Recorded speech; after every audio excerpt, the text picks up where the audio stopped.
bata, kahit 30 square meter kayo, wag lang kayong, kasi may mga asawa na sila eh. Pero kayo na magpapagawa ng bahay ninyo. Oo. Lupa lang yung Kasi kaming mga matanda, wala na kami eh. Palipas na kami eh. Kayo ng generation eh. Kasi ayoko naman na, halimbawa namatay ako, mamanahin to ni Sheila. Hindi ko alam kung bibigyan kayo eh. Tapos yung bahay na nakatayo Kasi legal, kasi di ba may bahay dito. Hindi ko alam kung ano, kasi syempre, halimbawa, nag-iba yung bahay, syempre walang titiran si Tando, hindi ko rin magpapagawa ko rin siya ng kubo dito muna sa lupa ninyo. Yung sa lupa ibibigay ko sa inyo. Bali hindi sama yung bahay. Hindi kasi pag yung naabot ng sukat, halimbawa may bumiling ano, syempre magigiba yung bahay ni Tando. Pagkagiba, papatayo ko si Tando dito sa lupa ninyo. Ng pang-bahay naman niya, hindi naman yun talaga matitira kasi siya lang naman titira. Kasi pag pinagawan mo si Tando ng magandang bahay, lalo doon titira si Katrina, yun ang inisip ko. Si Katrina ba? Ay, hindi wala, naging issue. Hindi mo na maano kasi syempre solo to eh.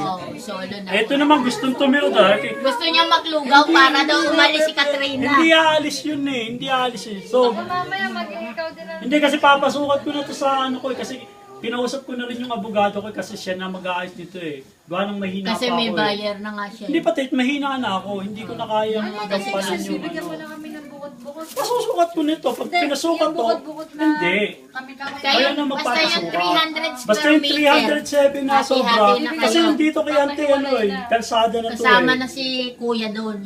Hindi, si Tando naman hindi nakasama sa ano si Kuya Narden kasi matanda na nga kami eh. Kumbaga sa inyo na lang. Kayo na Kayo na lang yung mag-ano dito, tapos si LJ, yung anak ko. para katabi. Oo. Sa aming kabuuan 300. Hindi tayo tayo na magpapalala. Kaya magpapatitulo naman, wala nga naman ito. Kinuha mo na nga. Akala ko Basta bibigyan ko dito kayo. May mga hanap buhay na kayo, ano ba naman kayo? Pwede kong mahingi yung banglat.